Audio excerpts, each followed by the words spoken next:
Nós queremos dar continuidade ao tema que estamos vendo aqui na igreja desse mês, que é missões. E eu quero destacar novamente a questão das missões. Dia 19, dia 18 a dia 20 é a nossa conferência. Dia 18 é aqui no Virada Radical com os adolescentes, mas no dia 19, no sábado, é para todos nós como igreja. E aí também envolve os adolescentes, jovens, então venha para esse evento que Deus vai falar muito ao nosso coração. E também no domingo nós teremos esse momento especial de celebração, de falar também daquilo que o Senhor está fazendo e quer fazer.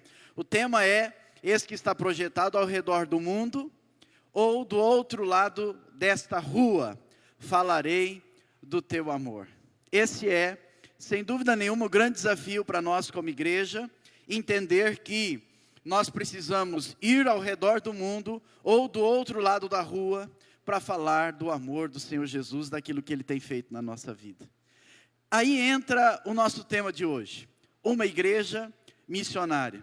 Quando a gente pensa na palavra igreja, e quando eu estava pensando em dar um tema para a nossa meditação de hoje, eu me lembrei de uma história que aconteceu comigo na casa, e na mesa, e no momento do almoço, da tia Cleia, mãe do pastor Juliano, muitos aqui a conhecem, é diaconisa, e foi diaconisa aqui na nossa igreja.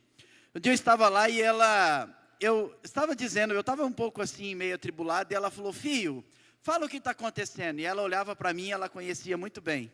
Eu falei, tem umas coisas aí que não estão muito boas, tem umas coisas que eu preciso acertar na minha vida ainda.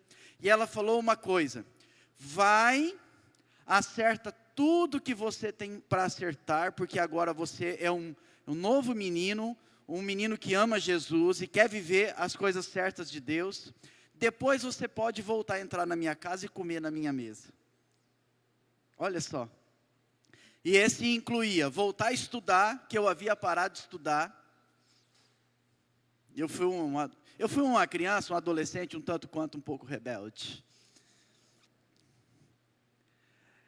Tinha umas coisas pendentes na sociedade para resolver, alguns lugares que eu passei, acabei devendo um lanche e não paguei. E eu gostava tanto de ir na casa dela, e amo ela ainda, como se fosse a minha mãe. E ela disse, mas você só volta na minha casa a hora que você for lá fora e resolver todas as suas coisas, que é assim que crente faz. Eu falei, eita pega, e agora o que eu faço? Obedeci, né? Que eu sempre fui meio complicado, mas pelo menos eu era obediente. E fui e resolvi os problemas. E aí, quando eu estava pensando nessa mensagem, eu pensei na palavra igreja. A palavra igreja significa eclesia e significa chamado para fora. E nós vivemos uma época hoje, onde nós adoramos ficar dentro da igreja. Nós adoramos fazer coisas dentro da igreja. Nós nos sentimos bem dentro da igreja. É bom estar dentro da igreja. É gostoso, mas nós não somos igreja lá fora. E a palavra igreja significa chamados para estar lá fora, e não somente aqui dentro. Aqui dentro nós nos edificamos uns aos outros. Lá fora nós somos enviados para proclamar, como Pedro disse na sua carta, as virtudes daquele que nos chamou das trevas para sermos a da sua maravilhosa luz. Isso é ser igreja, e isso é ser o nosso tema, uma igreja missionária. Pastor Billy Graham, ele disse algo que tem a ver com isso. Ele disse que a Bíblia não manda que pecadores procurem igrejas. A Bíblia não diz isso, pecadores, procurais uma igreja para resolver os seus problemas. A Bíblia ordena que a gente como igreja saia e busque aqueles que ainda não conhecem a graça do nosso Senhor Jesus. Isto é ser uma igreja missionária, que se fortalece aqui, mas que sai por aquelas portas para adorar e bendizer o nome do Senhor Jesus, honrando a Ele e exaltando a Ele através da nossa vida. E a carta que está aqui projetada, Romanos capítulo 16, eu convido você a abrir, é o último capítulo da carta do apóstolo Paulo aos Romanos. Geralmente, quando a gente está lendo a Bíblia, e a gente encontra um monte de nome pelo caminho, a gente pula. Não é? Genealogia é um negócio, não é fácil ler genealogia. Fulano era filho de fulano, ciclano era pai de Beltrano, e o fulano viveu 580 anos, e 800, você fala, não, tem alguma coisa mais bonita para ler na Bíblia. É muito nome, geralmente os nomes não são fáceis, igual o nosso. Paulo, né? Bonito assim, Osnir, Rodrigo, não é? Não é fácil, é uns nomes meio complicados, não é fácil de ler, aí você pula. E muitas vezes, quando nós estamos lendo, a gente pula, e muitos pulam esse capítulo às vezes. E esse capítulo 16 de Romanos, que Paulo está encerrando, é um capítulo belíssimo, porque revela uma igreja por trás do ministério desse grande apóstolo, desse maior missionário, teólogo do Novo Testamento, maior escritor do Novo Testamento, tinha por trás dele uma igreja viva, vibrante, missionária, cheia do poder, disposta a anunciar o Evangelho de Jesus Cristo, disposta a anunciar que Ele veio, morreu e ressuscitou, e vivo está, e está abençoando a sua igreja, porque Ele é o Senhor, Ele é a cabeça da sua igreja. E nós às vezes passamos, mas eu quero convidar você a meditar em Romanos 16, versículo 1 em diante, nós vamos meditar sobre essa primeira lição. Pode projetar, por favor. A primeira lição é que uma igreja missionária é uma igreja que serve pessoas, que está à disposição, a serviço de gente. A igreja foi chamada para servir gente. Uma igreja missionária serve. E uma igreja missionária também reconhece a importância das pessoas que fazem parte dela na trajetória. O apóstolo Paulo está escrevendo dizendo: recomendo-lhes nossa irmã Febe, serva da igreja em Cencreia. Peço que a recebais no Senhor de maneira digna dos santos, e lhes prestem ajuda de que venham a necessitar, pois tem sido de grande auxílio para muita gente, inclusive para mim. Saúdem Priscila e Áquila, meus cooperadores em Cristo Jesus, arriscaram a vida por mim. Sou grato a eles, não apenas eu, mas todas as igrejas dos gentios. Saúdem também a igreja que se reúne na casa deles. Saúdem meu amado irmão Epêneto. Começou os nomes difíceis. Que foi o primeiro convertido a Cristo na província da Ásia. Saúdem Maria, que trabalhou arduamente por vocês. Saúdem Andrônico e Júnias, meus parentes, que estiveram na prisão comigo. São notáveis entre os apóstolos, e estavam em Cristo antes de mim. Saúdem Ampliato, meu amado irmão no Senhor. Saúde Urbano, meu cooperador em Cristo, e o meu amado Estaques. Saúdem Apeles, aprovado em Cristo. Saúde os que pertencem à casa de Aristóbulo. Saúdem Herodião, meu parente. Saúde os da casa de Narciso, que estão no Senhor. Saúdem Trifena e Trifosa. Olha que beleza. Mulheres que trabalharam arduamente no Senhor. Saúdem a amada Pérside, que trabalhou arduamente no Senhor. Saúdem Rufo, eleito no Senhor, e sua mãe, que tem sido mãe também para mim. Saúdem Assíncrito. Agora começou o negócio a enrolar. Flegonte, Hermes, Patrobas, Hermas e os irmãos que estão com eles. Saúdem Filólogo, Júlia, Nereu e sua irmã, e também Olimpas e todos os santos que estão com eles. Saúdem uns aos outros com beijo santo. Versículo 21 diz: Timóteo, meu cooperador, envia-lhes saudações, bem como Lúcio, Jasson, Sosípatro, meus parentes. Eu, Tércio, que redigi esta carta, saúdo vocês no Senhor. Gaio, cuja hospitalidade eu e toda a igreja desfrutamos, envia-lhes saudações. Erasto, administrador da cidade, olha aqui alguém importante, que era crente em Jesus, maduro, e nosso irmão Quarto, envia-lhe saudações, que a graça do Senhor Jesus seja com todos vocês. Meus irmãos, o apóstolo Paulo está fazendo menção, está elogiando, está agradecendo uma igreja que havia por trás do ministério dele. São muitos nomes, não é? De manhã eu não li não, mas agora à noite eu fiz questão de ler. São nomes de pessoas que nós não conhecemos, mas um dia nós os encontraremos na graça, lá na glória, um dia com o Senhor. Pessoas, homens e mulheres que fizeram que fizeram toda a diferença no ministério do apóstolo Paulo. No capítulo 1, capítulo 2, ele fala da Febe. Febe foi uma mulher que serviu a igreja em Cencreia. Cencreia era uma cidade perto da cidade de Corinto, cidade portuária. Uma mulher que provavelmente era uma mulher rica, uma mulher de recursos, de posse. Porque a Bíblia diz no versículo 2 que ela era de grande auxílio. Em outra versão diz que ela patrocinava, ela era protetora. A palavra patronese, alguém que tirava do bolso para manter a obra missionária. O apóstolo Paulo está agradecendo a ela, dizendo, inclusive a mim. Porque o apóstolo Paulo ficou quase 2 anos em missões na cidade de Corinto. Certamente essa mulher foi uma financiadora do seu ministério apostólico e missionário naquele lugar.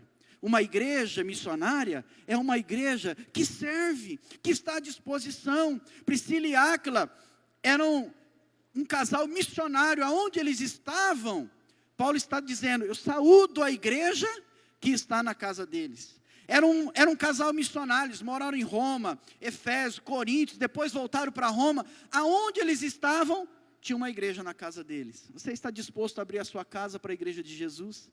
Você está disposto a servir a Jesus? Você está disposto a usar os seus recursos para a glória do Senhor Jesus?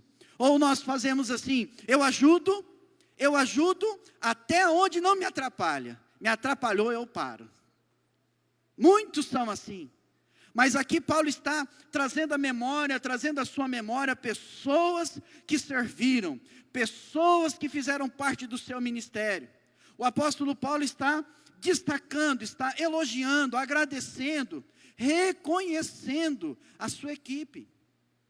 No versículo 21 a 23, ele fala nomes que eram crentes maduros, crentes que serviram a ele. Timóteo era um jovem pastor que estava sendo projetado para substituir o apóstolo Paulo. Olha só, irmãos, não era pouca coisa não. Para ser o sucessor do apóstolo Paulo. São homens que andaram junto, trabalharam junto, ministraram junto.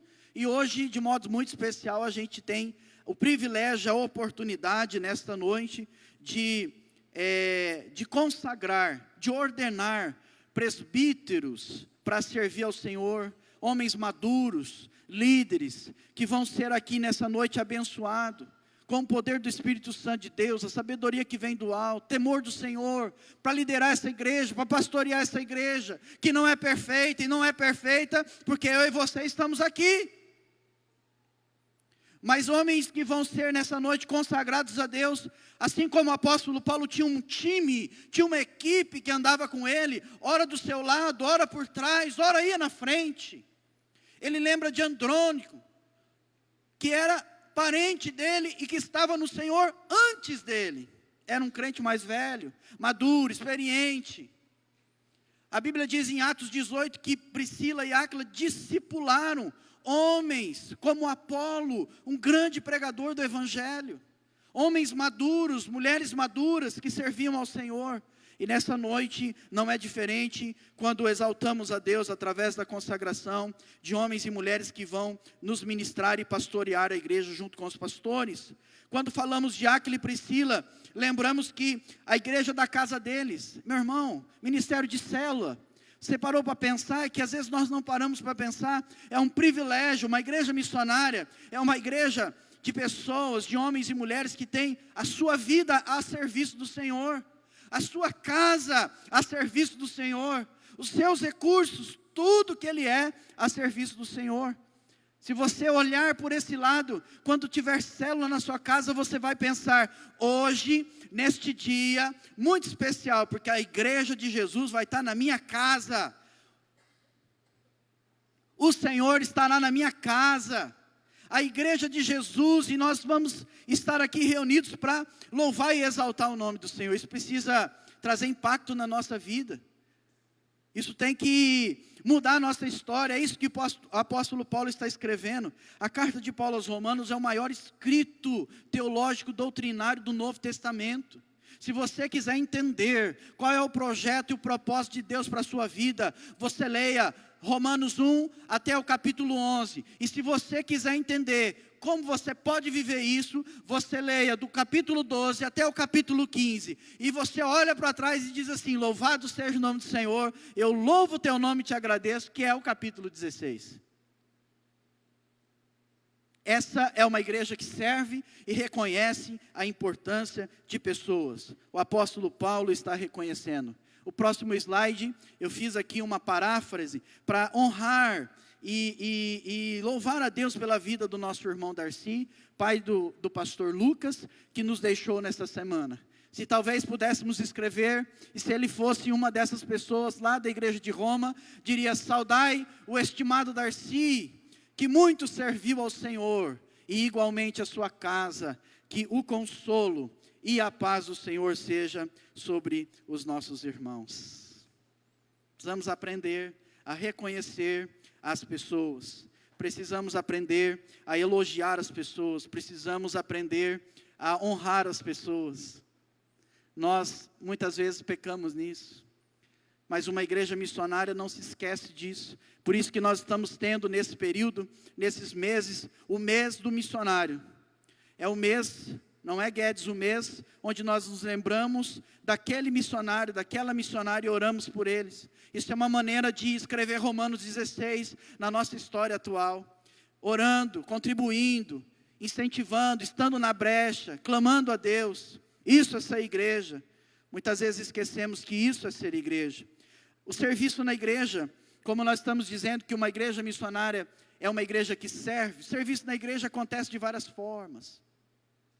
Meus irmãos, nós podemos servir a Deus com os dons espirituais, através das células nas nossas casas, como eu já acabei de dizer, através dos nossos recursos materiais, investindo na obra missionária, investindo nas coisas que a igreja sonha em fazer. Muito feliz essa semana, alguém me mandou uma mensagem dizendo: pastor, eu passei lá em frente do projeto, onde vai construir, mandou uma foto, é aqui, e eu quero dizer que eu vou doar alguma coisa lá que eu não posso falar ainda.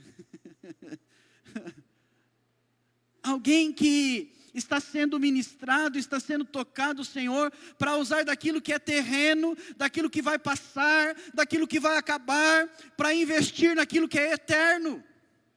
Céus e terra passarão, mas a minha palavra jamais passará, diz o Senhor. E um dia, como Apocalipse 7, nós vamos ser questionados. Lá no céu vai ter um questionamento: quem são esses? Esses são aqueles que honraram e serviram o Senhor Jesus, e agora estaremos diante do Pai dizendo: santo, santo, santo é o Senhor, ao Cordeiro pertence a salvação, aleluia. Meus irmãos, nós precisamos ganhar esse entendimento de que uma igreja missionária investe no terreno, em coisas que manifestam a glória de Deus. Podemos investir através de apoio ministerial. Nesse momento, mais ou menos 80 pessoas, entre 80 pessoas estão trabalhando para que isso possa acontecer. Desde área de comunicação, projeção, louvor, iluminação, a equipe de diaconia que te recebe, que fica na porta, o ministério infantil, os professores, auxiliares que vão trabalhar, e tantas outras coisas estão acontecendo aqui, que revelam serviço, a glória de Deus, através do discipulado, da educação cristã, através de ações como o projeto Mão Amiga. É lá fora, é igreja de verdade, é lá fora. Não é fácil trabalhar em contextos difíceis, porque aqui dentro é confortável, aqui dentro tem ar, aqui dentro a gente usa blazer, terno, gravata, é tudo lindo. Mas lá fora é a missão de Deus, é lá fora que está. Projeto Eu Mais Um era o desafio de olhar aquele a quem você diz: esse não dá, mas é esse aí que Deus quer chamar e mudar a história, não somente nesta terra, mas na eternidade. Operação Alegria, que com a sua brincadeira, a sua palhaçada, leva o amor de Jesus. Projeto Ubuntu, que trabalha com gente que fede, gente que anda na rua, gente que talvez eu e você tenhamos dificuldade de estar lá servindo. Eu me lembro que esses dias eu entrei lá e fui abraçando e cumprimentando cada um, e eu só fiquei de zóio no irmão. O irmão estava com um zóio desse tamanho para mim. Achou que eu era ET. gente como a gente, que Jesus quer alcançar e mudar. Às vezes são ações que a gente fala, mas não vai mudar nada, mas pode mudar. São semeaduras que fazemos pela fé, crendo que o Evangelho é poder de Deus para a salvação e para mudar as vidas. Amém, irmãos? Glória a Deus. Projeto de alfabetização, senhorinhos, senhorinhas, que vem aqui, pega ônibus, e lá está uma equipe valorosa ensinando, valorizando. Não está na hora disso ainda não. Valorizando, só um momento. Que aqui a conexão Wi-Fi caiu agora aí. Não é? Projeto de de artesanato. Gente, as minhas princesas que vêm aqui toda quinta-feira à tarde, eu chamo elas de princesa. Eu falo assim, boa tarde meninas, e elas falam, boa tarde pastor. É uma graça, vocês precisam de ver. Só que eu falo, eu só posso fazer isso aqui uma vez no ano, não posso fazer mais. E é uma bênção. Temos o culto aqui das 2h30 até as 3h, um tempo de Deus, de anunciar o Evangelho, a palavra. É a igreja que está dentro, mas está funcionando como se estivesse aberta para fora. Isso é uma igreja missionária, que serve. Projetos como Talento Missionários, como nós temos vivido aqui, projetos missionários dos adolescentes, dos jovens, sempre fazendo alguma coisa, o Eu Mais Um, irmãos, isso são coisas que podemos servir e fazer a exemplo do nosso Senhor Jesus. A Bíblia diz em Marcos 10:45, que o Senhor Jesus não veio para ser servido, mas para servir, e dar a vida em resgate por muitos. Ele é o maior exemplo. E é Ele que deve nos impulsionar. Às vezes as pessoas dizem assim, pastor, prega uma palavra de motivação. Eu estou precisando de uma motivação. Você está precisando levar um choque do céu, irmão. É isso que você está precisando. O maior motivo que temos para viver nessa terra, com ações de graças e louvores, é a redenção que temos em Cristo Jesus. É o maior milagre que nenhum outro homem pode fazer por mim e por você, que é nos dar a vitória eterna, a salvação eterna. Esse é o nosso motivo, e somos igrejas por causa disso. Agora sim, por gentileza, brincando um pouquinho,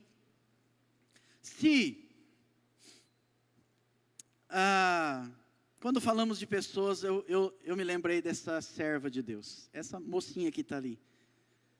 É mocinha, porque se você vê ela trabalha como uma mocinha.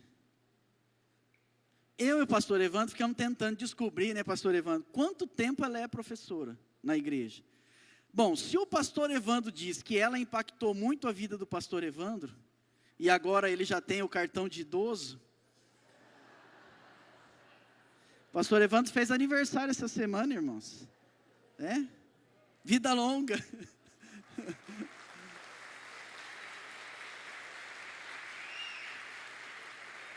Eu não podia perder essa.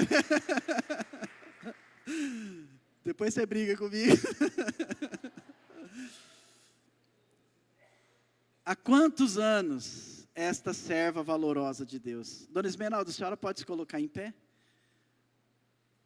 As palmas também são para a senhora.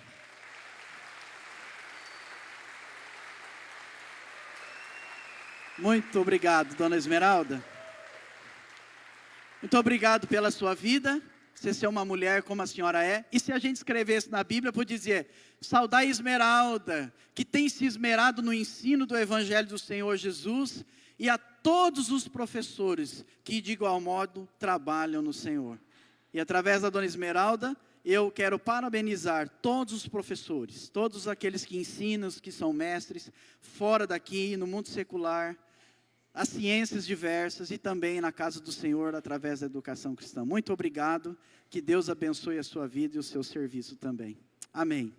Meus irmãos, que bênção podermos trazer da palavra de Deus algo que alegra e anima o nosso coração. Segunda coisa que a gente pode trazer para o nosso coração é que uma igreja missionária é uma igreja que tem maturidade espiritual. A primeira missão que nós falamos é uma missão relacional. É uma missão que tem a ver com o meu próximo, com a pessoa que está perto de mim, com as minhas relações. Essa é a primeira missão, missão relacional. Agora, esta segunda missão é uma missão que tem a ver com a missão bíblica.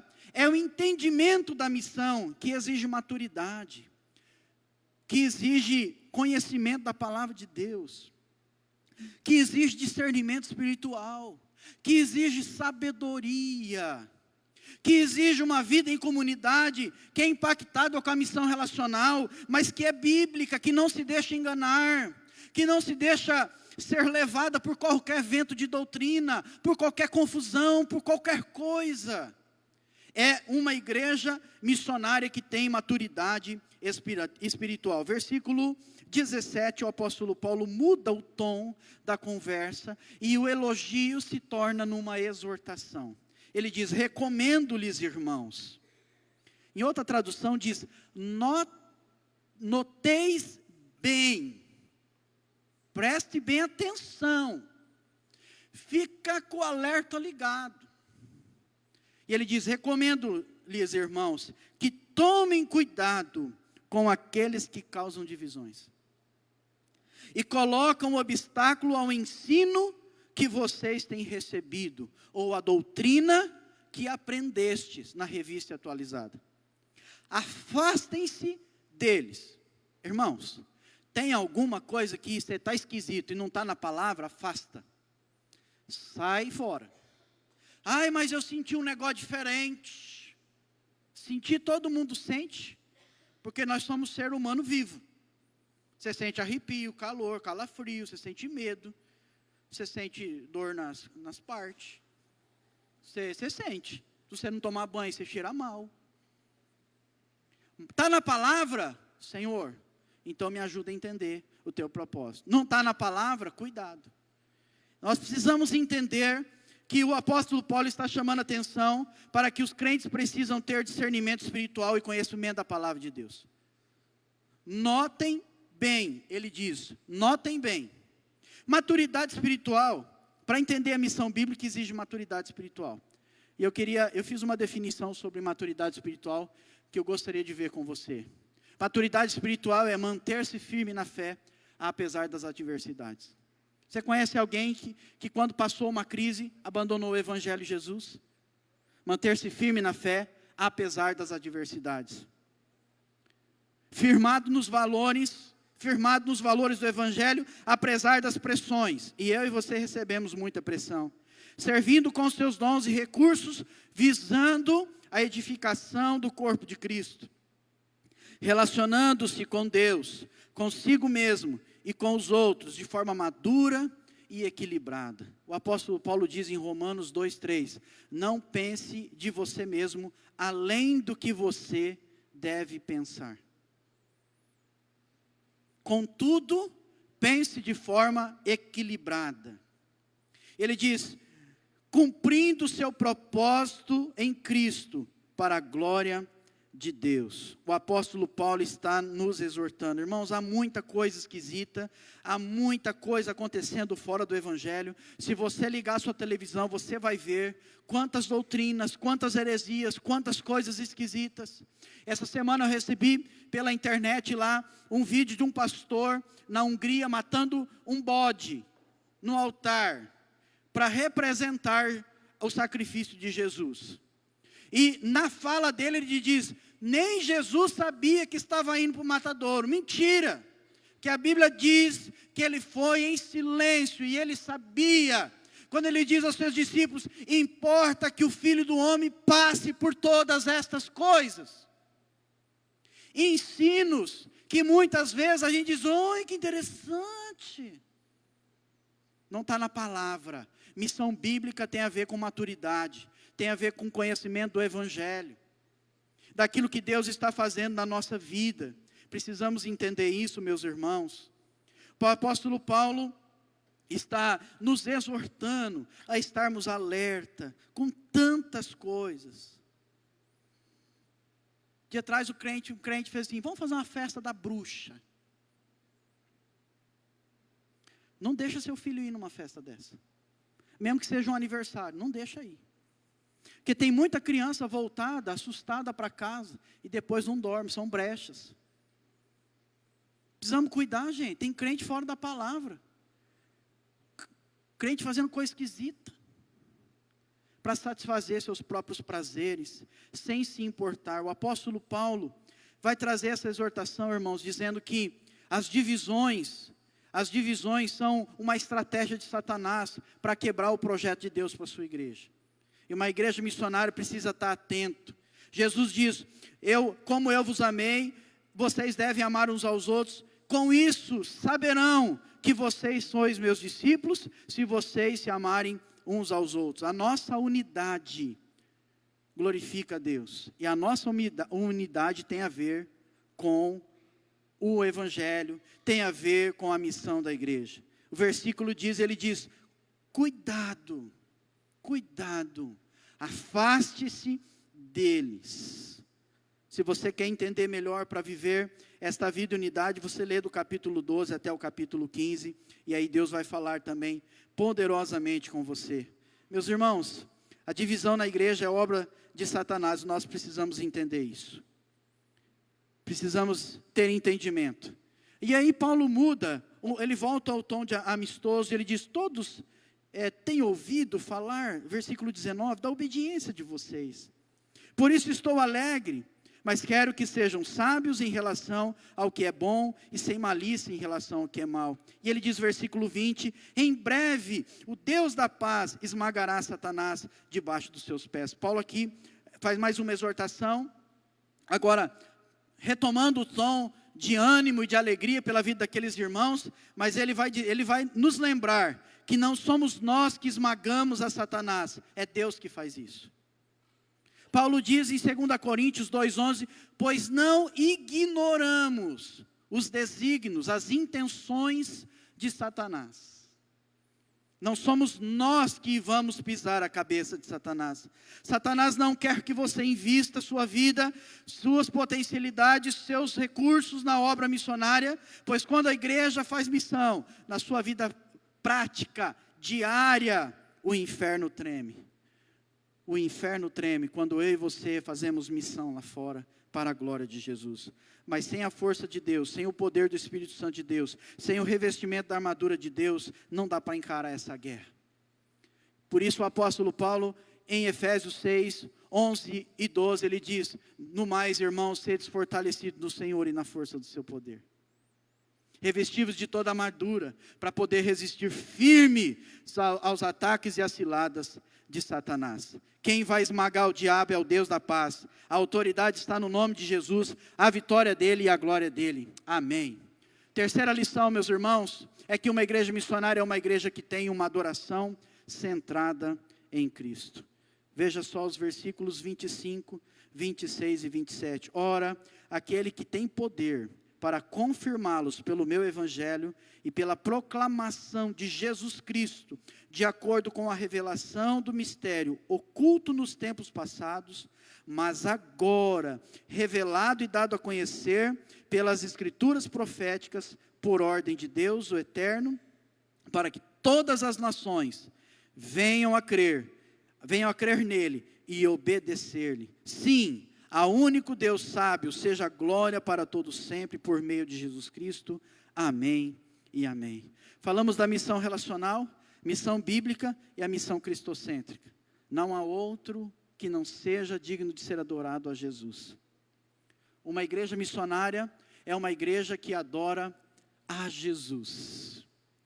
É uma igreja que serve e reconhece as pessoas. É uma igreja que tem maturidade espiritual, tem discernimento, conhece a palavra, não se engana facilmente, está centrada em Cristo e a sua adoração em Cristo Jesus. Qual é o fim principal do homem?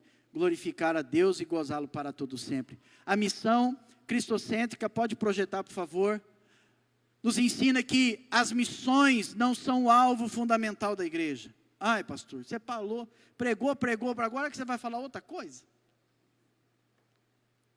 Agora eu sei que está meio esquisito. Não. As missões não são alvo fundamental da igreja. Mas você acabou de pregar. Que igreja chamada para fora? Que ir para fora? Por quê? A missão da igreja é adorar a Jesus, o Senhor. As missões existem porque não há adoração. Povos, línguas, tribos e raças ainda não adoram a Jesus. A adoração é fundamental, não as missões, porque Deus é essencial e não eu e você. Deus é digno de glória e não eu e você. Deus é digno de honra, não eu e você. Deus merece o nosso louvor, não eu e você. Teu é o poder, tua é a glória, Senhor, não a minha nem a sua. Nós honramos pessoas, reconhecemos pessoas, mas a glória é de Jesus, porque somos apenas servos nessa terra, e um dia estaremos lavados e redimidos, com as vestes brancas na presença de Deus, adorando aquele que é Senhor, aquele que está no trono, e ao Cordeiro que pertence à salvação. Vamos dizer, como dizemos aqui, aleluia, aleluia, santo, santo, santo é o Senhor. Amém, irmão? Vocês estão tímidos hoje, eu fico assustado quando vocês estão tímidos. O culto, perceba bem, entenda isso, o culto é para a glória de Deus, é para adoração a Deus, é para o louvor a Deus, é para a glória de Deus, não é para mim e para você. Ainda que os nossos cultos atinjam a necessidade humana, ministre as nossas necessidades, não são as nossas necessidades que norteiam a nossa adoração a Deus. É isso que Paulo está nos lembrando, que é o poder de Deus que confirma a obra dele na nossa vida, que adoramos o conteúdo do Evangelho que é o Senhor Jesus, que as Escrituras são revelação de Deus. Deixa eu te dizer uma coisa, tem muita gente indo atrás de profetada, cremos na contemporaneidade dos dons, cremos que Deus pode trazer uma palavra de revelação, cremos em dom de línguas, cremos em interpretação, cremos nos dons. Mas há muita gente terceirizando a obra de Deus na sua vida. Há muita gente dizendo, eu vou ali para Deus falar comigo. Deus quer falar com você, aonde você estiver. E às vezes Ele está tentando falar com você, mas você está terceirizando, achando que Deus fala mais com aquele ou com aquela. Ele quer falar com você, porque o nosso Deus tem boca e fala, tem olhos e vê, tem ouvidos e ouve. Não é como os deuses falsos, e nós terceirizamos para as mesas brancas evangélicas. E tem muita coisa esquisita acontecendo, e você acha que o diabo não usa isso? Vai para a palavra, aqui está escrito, mas agora revelado e dado a conhecer pelas escrituras proféticas, por ordem de Deus. Quer ouvir Deus falar? Vai para a palavra, vai para a oração. Para de terceirizar aquilo que Deus quer falar diretamente com você. Talvez é você que está com os ouvidos tapados, não Deus com a boca fechada para falar com você. Meus irmãos, a nossa vida e a nossa adoração deve ser para a glória de Deus. Eu preciso terminar, já estourou meu tempo. A igreja missionária é missionária quando vive nele e para a glória dele. Você pode cantar lindamente, mas a glória de Deus. Você pode pregar, mas a glória de Deus. E cada um tem um jeito de pregar. Eu tenho esse jeito aqui de pregar. Não vai mudar não. Você pode orar, a glória de Deus. Você pode crescer na sua vida. Você pode ser próspero nessa terra, mas a glória de Deus. Porque a Ele seja a glória, a Ele seja o louvor, pelos séculos dos séculos. E lá no Apocalipse Ele vai dizer, eu sou o Amém. E eu sou o fim de todas as coisas. É por isso que Paulo diz, versículo 27, seja dada glória a Ele, por todo sempre, por meio de Jesus Cristo. Amém e amém. Precisamos mudar os nossos pronomes. Pronome possessivo, para pronome, entre aspas, pronome de rendição. Muita gente diz, eu faço, por tu fazes, Senhor. Eu quero, por seja feita a tua vontade, Senhor. Eu determino, para que venha o teu reino e o teu poder, e o Senhor realiza a tua obra. O meu reino para o teu reino, a minha fama para a tua glória. Amém e amém. Ao redor do mundo, do outro lado desta rua, falarei do teu amor. Deus quer que eu e você sejamos uma igreja missionária, uma igreja que serve, uma igreja madura no Senhor e na sua palavra, e uma igreja que adora a Ele, adora a Jesus Cristo, o nosso Senhor e o nosso Salvador. Amém. Vamos orar. Pai, glórias, honra e louvor ao teu santo nome. Nós o exaltamos, nós o bendizemos, porque o Senhor é maravilhoso, porque o Senhor é digno de todo louvor, de toda adoração. E Pai querido, em nome de Jesus, Tu és o nosso Deus poderoso, que tem poder para confirmar a obra e o sacrifício de Jesus na cruz por nós. Glórias e honras e louvores sejam dados ao Senhor. Ajuda-nos a ser uma igreja missionária. Ajuda-nos a ser uma igreja, Senhor, que sai para a rua, uma igreja que entende o seu chamado de ser igreja, uma igreja que continue viva, uma igreja brilhante, uma igreja que quer glorificar e exaltar o teu nome, uma igreja, Senhor, que serve como serve ao Senhor, uma igreja que reconhece a importância daqueles que juntos fazem também e realizam esta obra para o louvor da tua glória, e dá-nos a graça de sermos cristãos, crentes, homens e mulheres, jovens, adolescentes, crianças, ó Deus, que estão em direção à maturidade, que é ser semelhante ao Senhor Jesus. Deus, que nesse momento, quando vamos ordenar agora os presbíteros, seja um tempo, Senhor, de crescimento na vida desta igreja também. Glórias e honras e louvores àquele que é Senhor da nossa vida, a Jesus Cristo, por quem oramos. Amém e amém.